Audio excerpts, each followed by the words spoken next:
എഴുതേ. ഞാൻ വരാന്ന് പറഞ്ഞല്ലേ, പിന്നെ എന്തിനാ എപ്പോഴും ഇങ്ങനെ വിളിച്ചോണ്ടിരിക്കുന്നത്? അറ്റൻഡ് ചെയ്തില്ലെങ്കിൽ പ്രധാനപ്പെട്ട ഏതെങ്കിലും മീറ്റിംഗിലാണെന്ന് വിചാരിച്ചു കൊടുക്കുന്നത്. 13 പ്രാവശ്യം വിളിക്കുമ്പോ അത്യാവശ്യ കാര്യമാണെന്ന് നീ വേണ്ടേ മനസ്സിലാക്കാൻ? ഇങ്ങനെ പിണങ്ങല്ലേ നീ? MLA സ്ഥാനാർത്ഥിയെ തീരുമാനിക്കായിരുന്നു. ഞാനല്ലേ ആളെ സെലക്ട് ചെയ്യുന്നത്. ആരെ നിർത്തിയാൽ എങ്ങനെ ജയിക്കും എന്നുള്ള കൃത്യമായ വിശദീകരണം കേട്ട് നേതാവ് ഞെട്ടിപ്പോയി. ശരി, നീ എന്തിനാ വിളിച്ചത് അത് പറ. നിന്നെപ്പോലെ വലിയ കാര്യത്തിനൊന്നുമല്ല, ഇപ്രാവശ്യത്തെ ഇലക്ഷനിലെ പാർട്ടി സ്ഥാനാർത്ഥി ഞാനായിരിക്കും.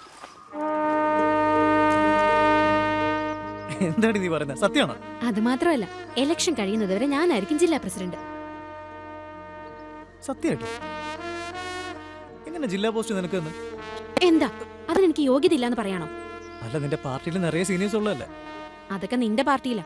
എന്റെ പാർട്ടിയിൽ കഴിവിനെ മതിപ്പ്. നിന്നെ അവര് മുതലെടുത്തോണ്ടിരിക്കുക.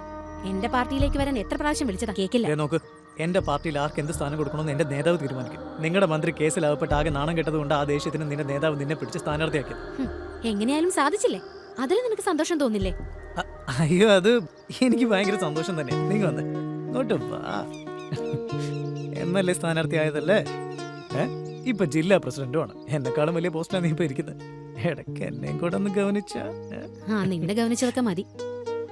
എലക്ഷൻ കഴിഞ്ഞ ഉടനെ കല്യാണം കഴിഞ്ഞിട്ട് എന്ത് വേണേലും ചോദിച്ചോ. അയ്യേ, അത് ഭയങ്കര ബോറായിരിക്കും. നമുക്ക് എപ്പോഴും ഇങ്ങനെ ഇരിക്കുന്നതല്ലേ നല്ലത്.